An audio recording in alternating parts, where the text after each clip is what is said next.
Welcome and thank you for tuning in. You're listening to the Beyond 50 radio program. I'm Daniel Davis. As we approach midlife, many of us try to find ways to stay sharp. It's told to us that our brain maybe just doesn't keep up to par with the way it was when we were teenagers and young adults. We're discovering new neuroscience this day and age, which actually shows that the brain is capable of making new brain cells. That is the ability to regrow and maybe get back to that youthful way where we were sharp, remembering, and actually playful as well. Joining us on the Beyond 50 radio program today is the author of the book Neurogenesis Diet and Lifestyle. Upgrade your brain, upgrade your life, and a brain health coach.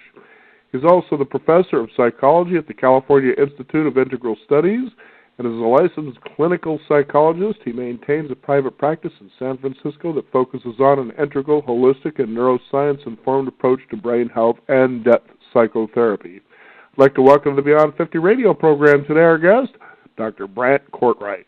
Brant, thank you for joining us here on the program today. I'm glad to be here with you. Now, how did you get involved in this particular work here?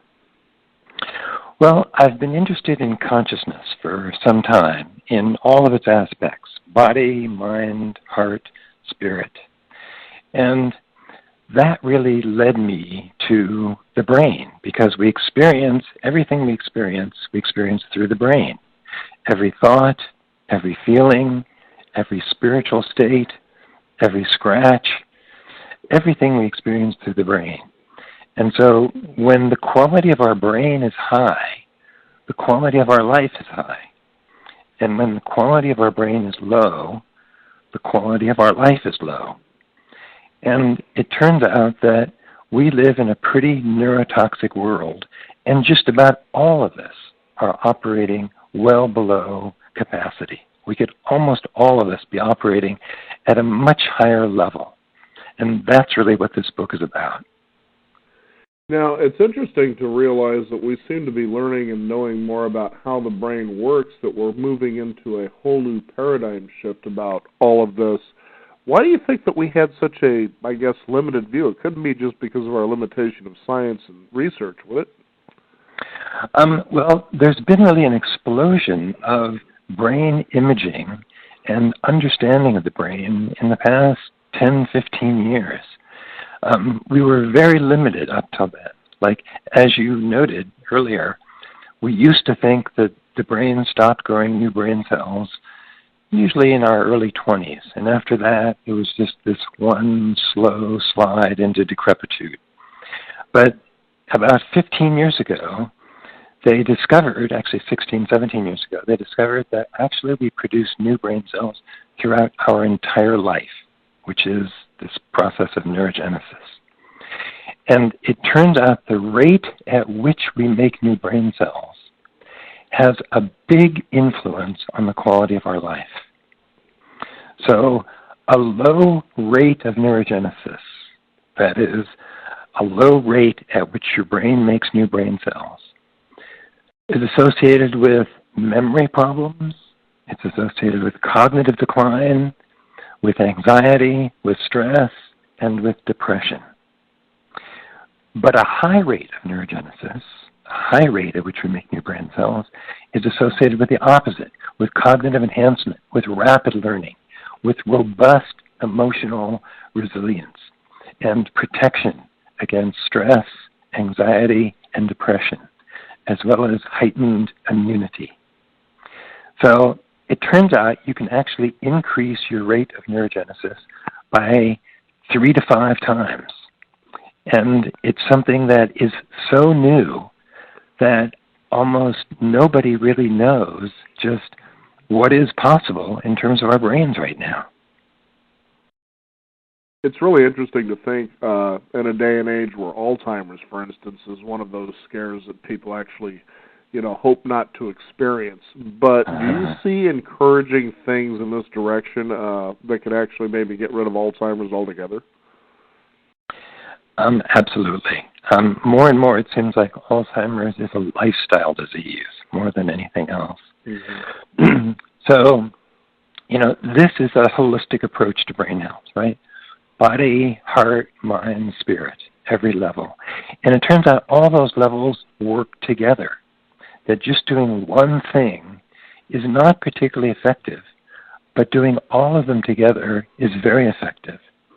So in terms of Alzheimer's, this is a huge problem, and it's becoming this tsunami of adults as they reach older age.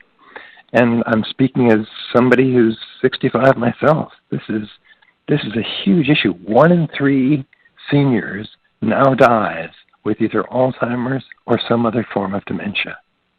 And if present trend lines continue, 50% of people reaching 85 will have Alzheimer's when they're 85. And since most of us are expected to live to be 85, that gives us a 50-50 chance of developing Alzheimer's. So what's the point of living longer if our brain can't go the distance? So the drug companies have been working nonstop to try to find drugs to treat Alzheimer's. And it's currently the one leading cause of death that has no treatment, 0 treatment. There's nothing that can delay it. There's no drug that can make it better. The drug companies have spent actually billions of dollars on drug trials to try to come up with something, and it has been a complete failure. 0, zip, nothing has come out of it. However, there is now some beginning research to show that actually you can prevent it and even reverse the cognitive decline associated with Alzheimer's. So there's been a little bit of holistic research. So, holistic research, it doesn't happen much because most of the research is done by drug companies and by researchers who are looking to discover the next new drug that they can make a fortune on. And so holistic research, in which just about everything is free, doesn't have many researchers in it. But there's a foundation in California called the Buck Foundation of Aging. And they released a study late last year, that showed that using a simplified version of what I really talk about in the book, a body, heart, mind, spirit approach, was actually able to reverse cognitive decline in people who had to actually leave their jobs because of memory problems. It not only reversed cognitive decline, but they were able to go back to their jobs and work for another 2 years that they followed them during the study. And then there was another study coming out of Finland a few months ago that also did a very, very simplified version of what is in the book. And they also found that they could delay cognitive decline in seniors who were at risk for it.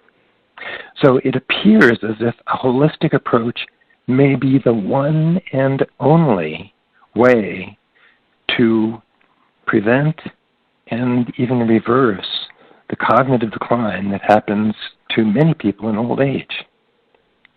It's fascinating to think that we seem to believe as we get older that that's just something that inevitably happens, but of course what you're discovering is that's not so. As you had mentioned, Alzheimer's seems to be a lifestyle disease, and it's really interesting to hear you say that because from time to time you'll get the brave soul that actually speaks out like that. And, of course, people are going to find ways to discredit an individual that does this. But in truth, you start looking just beneath the veil and you realize how much truth there really is to what's being presented.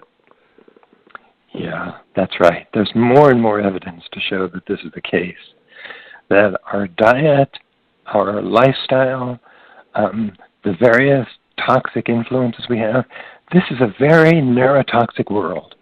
And we didn't realize that until just very recently. I mean, we all just kind of stumbled into this innocently, into our lifestyles. And now there is beginning to be research to show that many of the things we do actually are harmful to the brain, actually shrink the brain, and are major contributors to Alzheimer's. There are certain functions of the brain that peak in our 20s, mostly having to do with reaction time. But there are other functions of the brain that don't peak until our 40s, 50s, or even the early 60s. Certain parts of the brain don't even fully myelinate until then. So things having to do with crystallized intelligence, having to do with planning, with empathy. There are many functions of the brain that actually don't even peak until later on in life.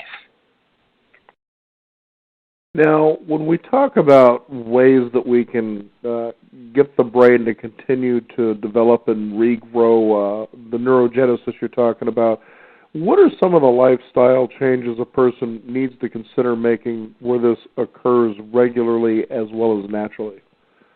Okay, good. Yeah, that's the big question. And I think the answer to that is two-pronged. One, we need to stop doing things that slow down our rate of neurogenesis and are neurotoxic. And the other thing is we need to do more of the things that are neurohealthy and which increase our rate of neurogenesis.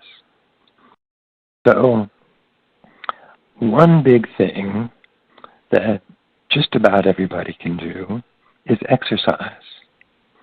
So one of the very best things you can do for your brain is to start moving. And there's different kinds of exercise. But there's one kind of exercise in particular in which the brain fairly explodes with new brain cells. And that is aerobic exercise.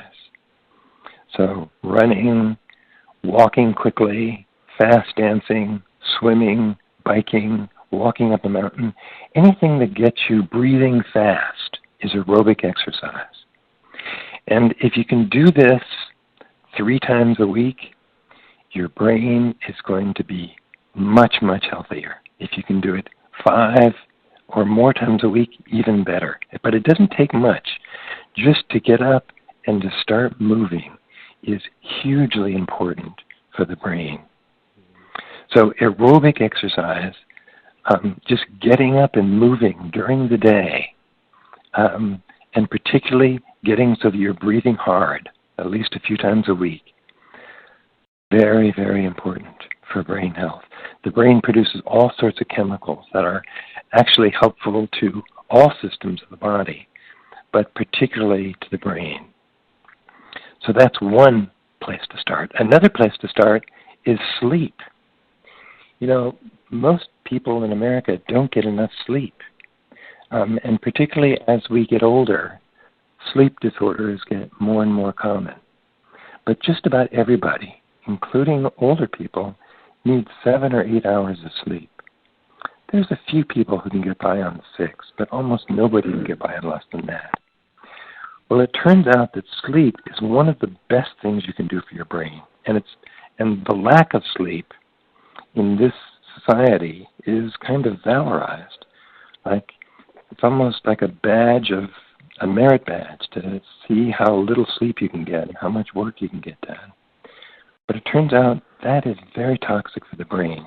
And they discovered this, again, it was about a little over a year ago, where they discovered that during sleep, your brain produces certain chemicals like melatonin that increase immunity in your system, and the brain also cleans itself during sleep.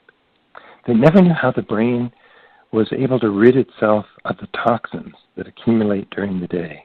Right? Your body eliminates toxins through the lymphatic system, your lymph nodes, and the lymph system clears out toxins from the body. But that doesn't cross the blood-brain barrier. And so for years and years and years, they wondered, well, how does the brain clean itself? And they discovered this last year. There's a system called the glymphatic system, named after the glial cells in the brain, which do house cleaning tasks. And the glymphatic system, while we sleep, it expands with cerebrospinal fluid. And the neurons actually become about 1/3 smaller.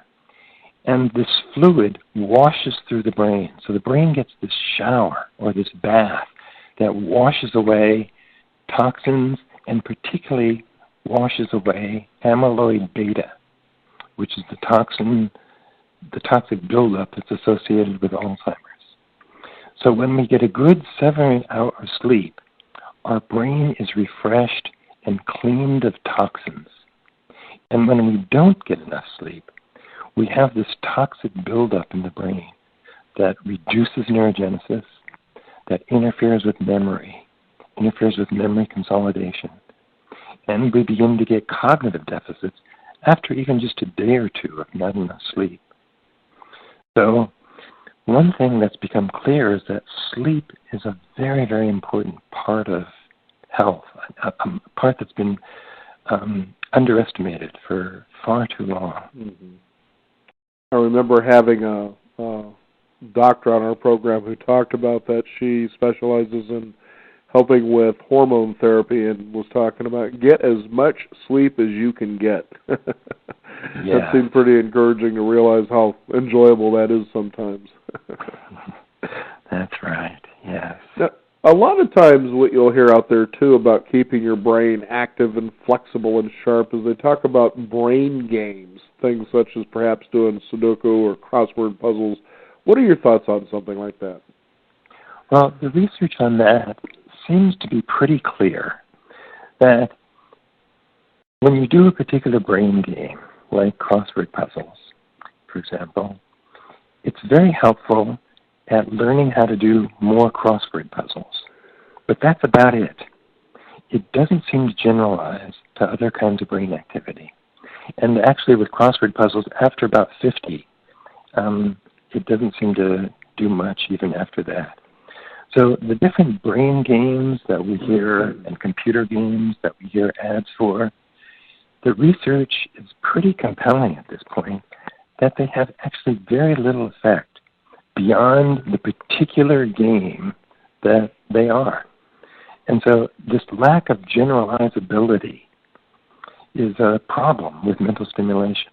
So it turns out we actually need a wide variety of mental stimulation. So we need to read, we need to write, we need to learn new things. We need to be lifelong learners, in essence. It's like the brain thrives on stimulation, on optimal stimulation. Of course, we can also get overstimulated, and that's a whole other problem that causes a kind of stress, which we can get to in a little bit. But understimulation is a big problem for many people who retire. Right? They've done many studies looking at where is there cognitive decline in people's lives. And there's two main places where there is cognitive decline. One is after people graduate from college, and the other is when people retire. However, there are big exceptions to this. And the big exceptions are if you graduate from college and then you go into a profession where you use your mind, there is no cognitive fall off. In fact, if anything, there's an increase. Same with retirement.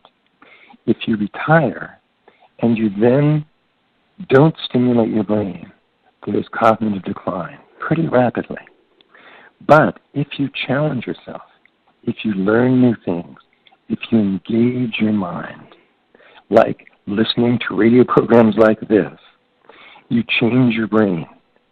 Learning new things stimulates neurogenesis, stimulates the birth of new brain cells.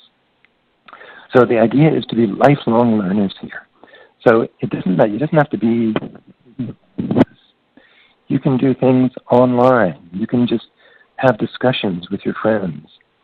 But the idea is to expose yourself to new things, new ideas, new learning, taking a cooking class, stimulating different sides of the brain, the left brain, verbal, the right brain, musical, visual, spatial. We want a wide variety of different kinds of brain stimulation. It's fascinating to kind of pull back and look at the big picture here and realize, as you were talking earlier about Alzheimer's and how that's a lifestyle disease.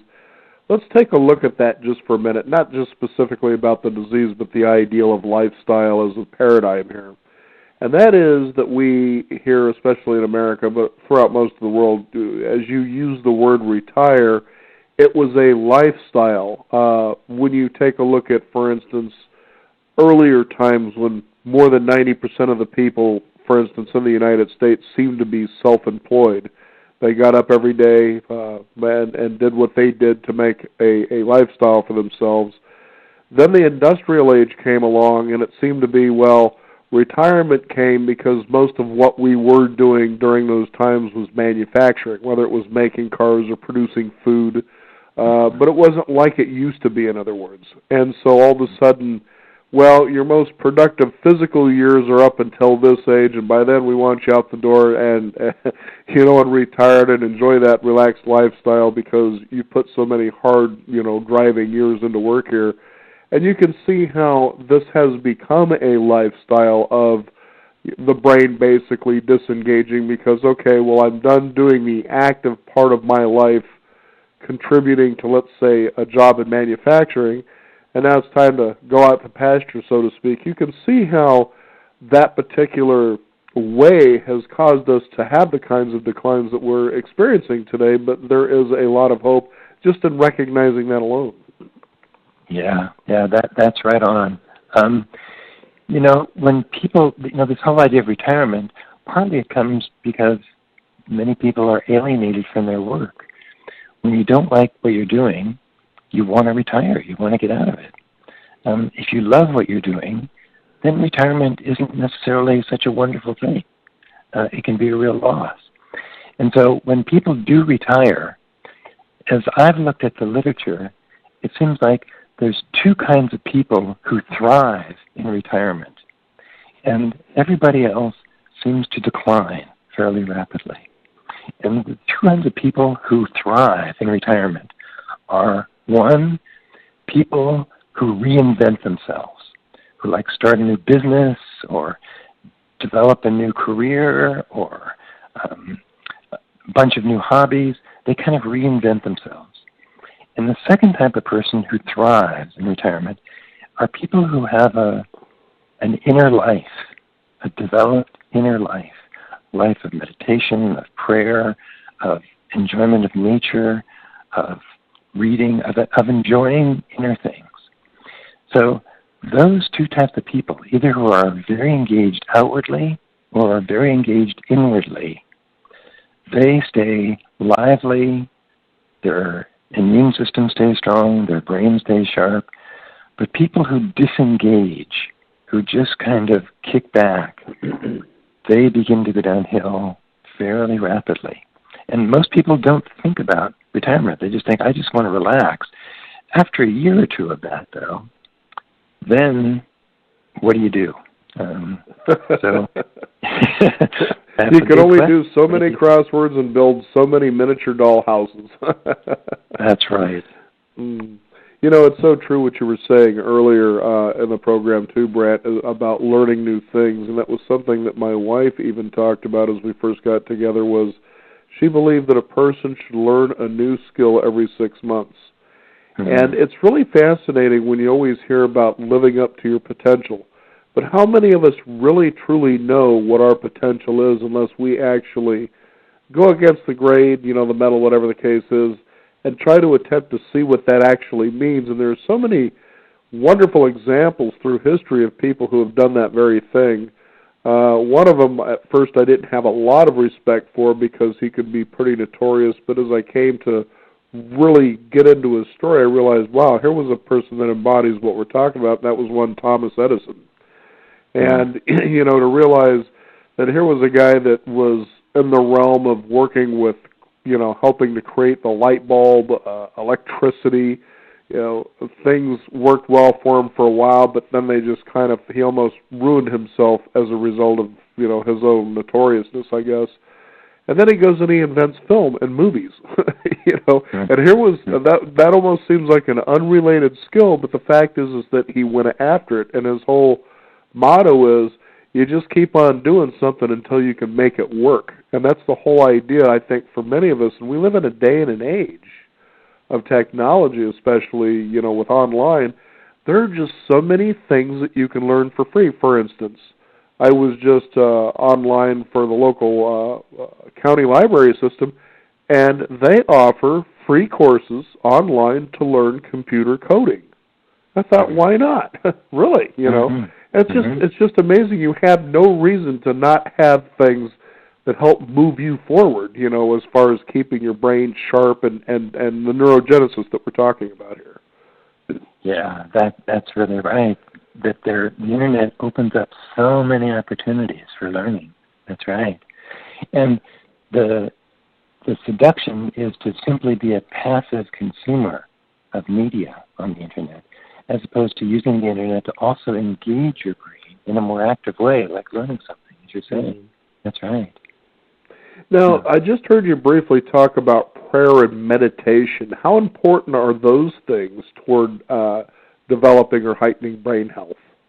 Yeah, well, that's very interesting because it turns out that, when they first started studying meditation and prayer, they didn't expect to find much. But when they do these neuroimaging studies and look at what's happening inside the brain, it turns out with meditation and prayer, the brain just lights up. Meditation and prayer are very dynamic processes that have profound effects on the brain. So the part of the brain that experiences neurogenesis, that experiences new brain cell growth, is called the hippocampus. And the hippocampus is this crescent moon-shaped structure on each side of the brain.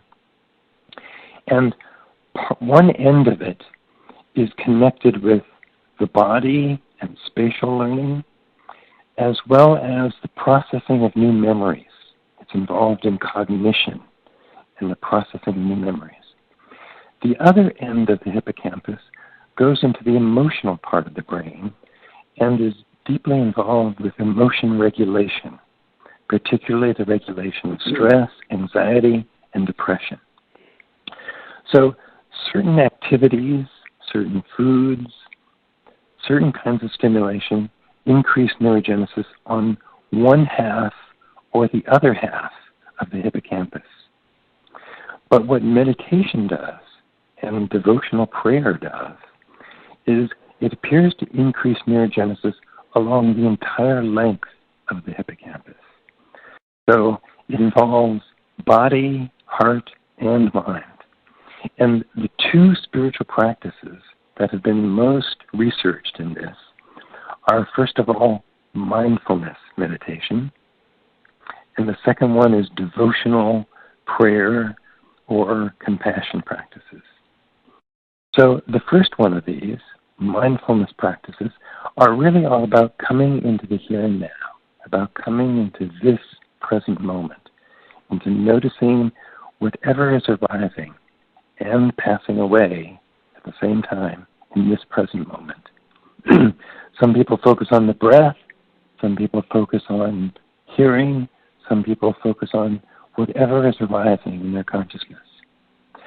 Just tuning into that has a profound effect on the whole hippocampus. In fact, after 8 weeks of that, for half an hour in the morning and half an hour at night, they can see measurable changes in the brain.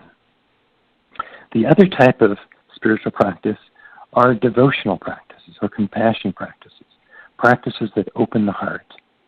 And these also seem to increase neurogenesis along the entire length of the hippocampus. So spiritual practice, it turns out, is quite powerful for increasing our brain health and increasing our rate of neurogenesis as well.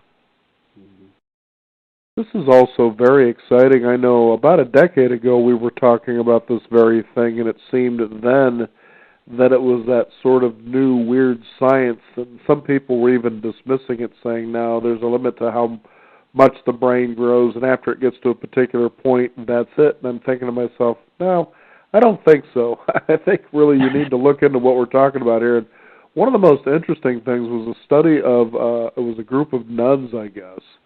And, I'll just, the best I remember it was, they were talking about one particular nun who was in her late 80s when she finally passed, and it came to discover during the autopsy that half of her brain was dead. Yet she functioned normally up until her death. Yeah. And you think, how do you explain something like that if this is what we're talking about isn't true science? Then, well, maybe we need to think about what science really is anymore. Yeah, that's right. And it turns out that these nuns were teachers. Mm-hmm. They were people who used their minds throughout their lives. And they've come to realize that what this does, when you exercise your mind throughout your life, you build up what's called cognitive reserve, which are sort of like alternate pathways in your brain. And so building cognitive reserve is part of this mental stimulation. It increases neurogenesis and increases new pathways in your brain, so that even when Alzheimer's does come, if it comes, you don't experience the symptoms until much later, if at all, like this nun. Yeah, that was very important research. Now, when it comes to nutrition, what should we be wary of as far as the kinds of things that we would eat that could cause brain, perhaps degeneration, for lack of a better word? Yeah, this is a really big and important question you're asking. So our diet has an enormous impact on our brain health. So the normal American diet is actually pretty neurotoxic. So a high sugar diet will reduce your rate of neurogenesis by half. It'll cut in half the new brain cells that are being formed. And when you think about the average American diet, you think about the average American diet of like the typical child who starts out with sugar frosted flakes and orange juice. You know, it's so much sugar and so high carbohydrate that it's terrible for the developing brain. And we've been told over decades that we need to have a high carbohydrate and low fat diet. And it turns out that's not right. That is the diet that produces obesity, type 2 diabetes, cognitive decline, and it's implicated now in Alzheimer's. Alzheimer's is actually being called type 3 diabetes in many quarters. Mm-hmm. It's also involved with sugar regulation. So something like 50 to 80% of the American population is insulin resistant, meaning we have higher than optimal blood sugar levels in our brain. And you can track cognitive decline and glucose tolerance or insulin resistance just about exactly on a chart. That is, the more insulin resistance you have, that means the higher the blood sugar level in your blood, the more rapid the cognitive decline is going to be. So what we want is a diet that is low in simple carbohydrates or even complex carbohydrates, but high in good healthy fats. Mm-hmm. So it turns out that the brain is about 2/3 fat. And of that fat, 1/3 of that fat is DHA. And DHA is one of the omega-3 fatty acids. So we've heard a lot about omega-3s. And omega-3s consist of 3 different fatty acids: ALA, EPA, and DHA. And of the 3, DHA is what's most important. Again, 1/3 of the fat in your brain is DHA. They did this one experiment where they gave monkeys a low omega-3 diet and another group of monkeys a high omega-3 diet. And then they looked at their brains after the experiment. And the monkeys that were on the low omega-3 diet had very simple, undifferentiated brains. But the monkeys on the high omega-3 diet had very complex, highly differentiated brains. You know, when it comes to the brain, complexity is good. But these monkey brains were almost like human brains. They were so complex. So getting a good amount of omega-3 every day, particularly a high DHA content to the omega-3, is really important. So you can do this with eating wild-caught salmon or taking an omega-3 supplement. Most people could use 4 grams a day of fish oil that has a high omega-3 content to it. And if you do a supplement, what you want is a supplement that is molecularly distilled, because otherwise you get a big dose of mercury in there. And mercury is one of the most potent neurotoxins that exists. So mercury tends to concentrate in seafood. So you want a molecularly distilled omega-3 supplement. This is hugely important for brain health. And we want a variety of other kinds of good, healthy fats. And we want to decrease unhealthy fats. So unhealthy fats are oxidized fats, meaning fats that have gone rancid or become oxidized through heating. So, for example, cooking with vegetable oil is a terrible idea. Vegetable oils oxidize at a very low temperature. So eating any food that's cooked in vegetable oil is going to give you a bunch of oxidized fats, which are very bad for the brain. Similarly with fried food. Fried food is one of the worst things you can do for your brain. I realize I'm talking wild here. Is it okay to go on a little bit longer? Yeah, because what you're shaping is something I think that can be very interesting for our listeners to know. For instance, you're saying don't cook with vegetable oil. You're seeing so many types of oils appear on the shelf that people are proclaiming to be safe to use when it comes to frying, such as olive oil. Yeah. And now I remember hearing about a doctor who was talking about the late Steve Jobs. Sure, the guy was a vegetarian, but most of his meals were prepared using olive oil to cook with. And that this was probably the reason, and I'm not saying that it is, I'm not the expert, but probably the reason that he got cancer in the first place. It's a possibility, I don't know. But now what I do know is that if you're going to fry, that ghee is supposed to be a way to go, which is sort of a dairy product, I think. From goat or something like that. But when you were talking about the molecular structure changing when it comes to frying, this shows that it doesn't get to that level until it's heated up to 450 degrees. And when you think about that, you think, well, most of the time when you fry, it's at 350.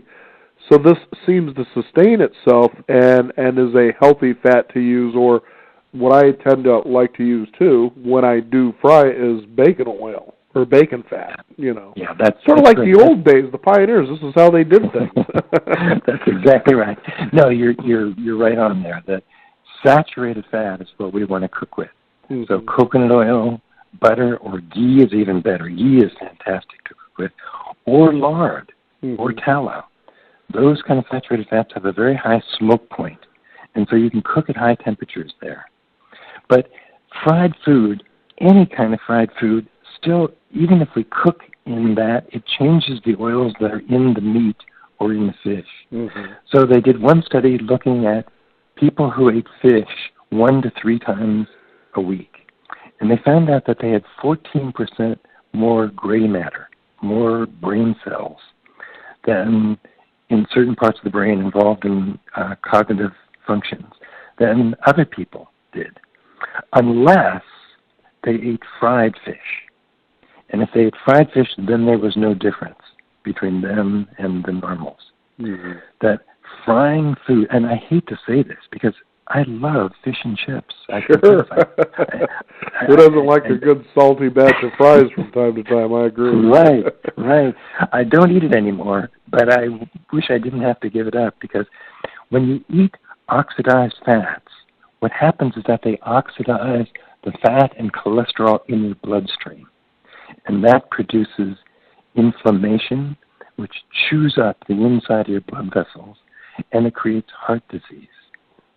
So we get atherosclerosis, we get these higher inflammatory markers, and when we get high inflammatory markers, the rate of neurogenesis goes way, way down. We want to have low inflammatory foods.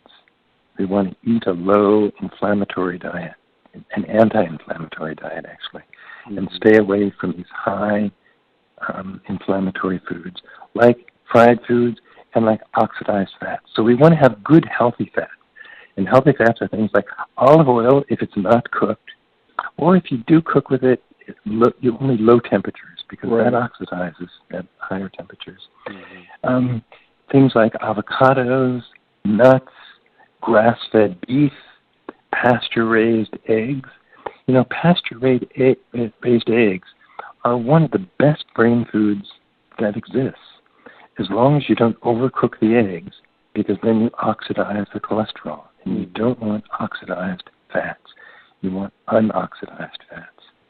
You want to cook your eggs at a lower temperature. Grass-fed beef is great. Wild-caught fish is great. A lot of good, healthy fats, because we've now realized that fats don't make you fat, right? It's carbohydrates and sugar that makes us fat. That's where we store the fat from. And when we eat healthy fats, our body learns to metabolize fat, and it actually burns and melts away the fat in our body.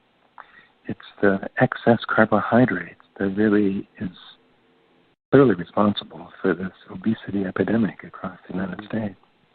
What's even more interesting, too, is just not too long ago we had Jim Abrams, producer and director of movies such as the Airplane series and Hot Shots. His son had battled with epilepsy early on in his life, and so he converted to a ketogenic diet. And he has been epileptic seizure symptom-free for now more than 30 years.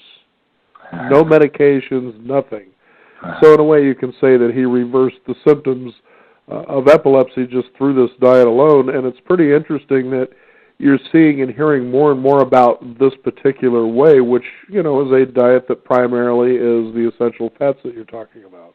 Yeah, that's right. And there are many people who maintain that the brain actually prefers fat as a fuel, and actually runs better on it. There's been a lot of very interesting work done with epilepsy, with blood sugar control, with reversing type 2 diabetes by really shifting away from carbohydrates and more towards healthy fats. So the bulk of what we eat is cooked vegetables, as well as meats and dairy, and that's. But we get most of our calories from healthy fats, and it's a great. And it's like you don't have to worry about calories at that point. You begin to feel full naturally. You don't have to starve yourself.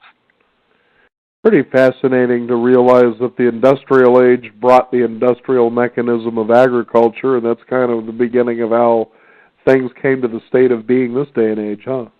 Yeah, that's right. And produced processed foods and made this whole society so sick. Yeah, that's right. I know when I remember at one of those large discount grocery stores, I'm just astounded by what I see in people's baskets, like, oh my goodness. You can just see, oh my God. Yeah. You can see the Alzheimer's wave coming, right? Well, that and the irritation at the line, whereas if you had a brain in a higher state, you're really just kind of mellow and just taking the day as it is. It's just a different way of life, it seems. Yeah. There's some other nutrients, too. Let me just mention. Sure. In the book, I mentioned about 30 or 40 different nutrients that increase our rate of neurogenesis. But let me just throw out a couple others that people probably already have heard about. One is blueberries. Blueberries are like miracle grow for the brain. It's like the brain they are anti-inflammatory, they're antioxidant, and the brain just begins to take off, producing new brain cells with blueberries. Another thing is turmeric. Turmeric is the yellow in curry spice. And turmeric also is anti-inflammatory, antioxidant, and it has a big impact on the brain's capacity to make new brain cells. And one other is something called Hesperidin. And Hesperidin is a bioflavonoid found in citrus fruits. And so certain things like omega-3s or turmeric or blueberries, they produce new brain cells at a very rapid rate. But about half of those new brain cells die. They are pruned. But what hesperidin does is keeps these new brain cells alive. So that's why a holistic approach is important. Certain things that we do increase the rate of neurogenesis, and other things that we do keeps the new brain cells alive. So all things kind of work together. So doing hesperidin is also important because it, again, promotes neurogenesis by not allowing these new brain cells to be pruned and die away. Brad, I know that you lecture and you give workshops around the United States, Europe, and Asia. How different would you say things are, or at least the approach to life, especially when it comes to brain health, in places such as European countries and Asian countries from the United States? Quite different. There are some parts of Europe which are very tuned into this. Germany, England, and Scandinavia in particular. Also Holland, the Netherlands, are very tuned into this level of brain health. In Scandinavia, they are really now quite well past this whole carbohydrate phase, and they are well into the healthy fat form of diet. In Asia, it's very mixed. In Japan, they are also very tuned into brain health. My book became a bestseller in Japan and Germany. They have also a baby boom generation that is aging, and they are very concerned with brain health and very technologically advanced there. With China and India, it's much less so.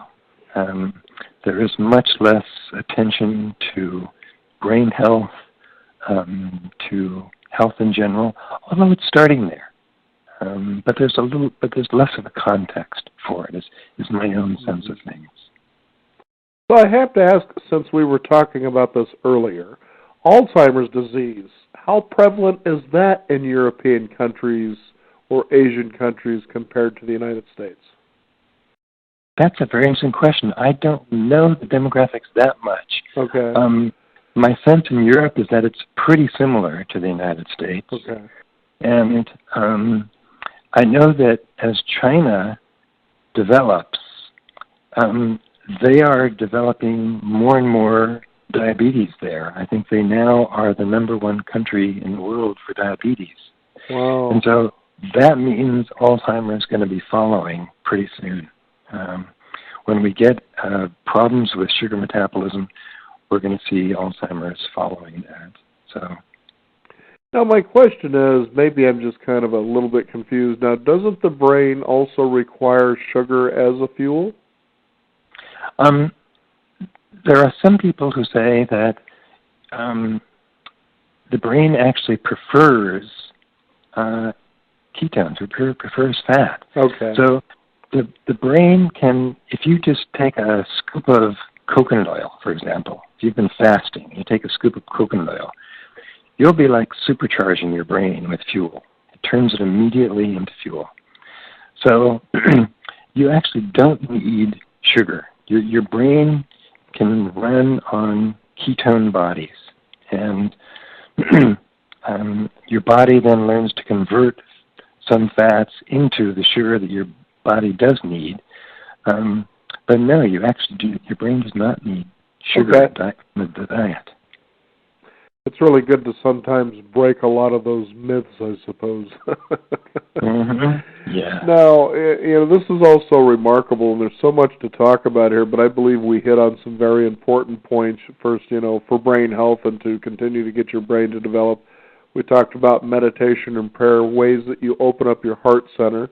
I think one of the things you can do if you find yourself with a lot of idle time, perhaps if you're retired, is find something to volunteer into. Maybe a group that's out there, Habitat for Humanity, whatever the case may be, so that you're active, you're involved with groups. As you said earlier, learning new skills, finding new ways to do things, finding out what your potential is, learn languages. I mean, there's so many avenues. It seems to me that retirement was really sort of a waste of time. Not that going on vacation isn't a bad idea, but certainly sitting around and not doing much of anything just isn't going to cut the mustard for most people. And then, of course, having the right kind of diet, as you're saying, diets that are high in essential fats. And you were also talking about that if you can't, supplementation is a great way to go. But certainly, as I've had many naturopathic doctors on the program, they say consistently, if you're going to use supplementation, use pharmaceutical-grade supplementation, in other words. So, thankfully, in Portland, Oregon, we have a huge naturopathic clinic and school, so certainly you should be able to get what you need. Yes. Good advice, yes. Now, how can people find your book, Neurogenesis? The book is called The Neurogenesis Diet and Lifestyle, and you can get it through Amazon or any bookstore or through my website, which is brantcortright.com, BrantCortright.com, or just type in neurogenesisdiet.com, and that'll take you to the book's website where you can read Chapter 1 for free.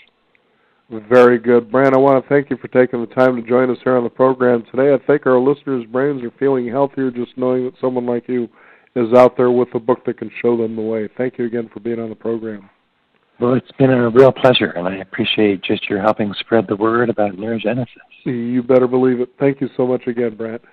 We want to thank you, the listeners out there, for tuning in. You can also discover more by visiting us at beyond50radio.com. That is the number 50. Find out what's coming up. Sign up for our free weekly e-news updates as well. You can also follow us on Twitter at Beyond50Radio, as well as like us on Facebook. I'm Daniel Davis. Thank you for tuning in. This is the Beyond 50 radio program. And remember, live your day past halfway.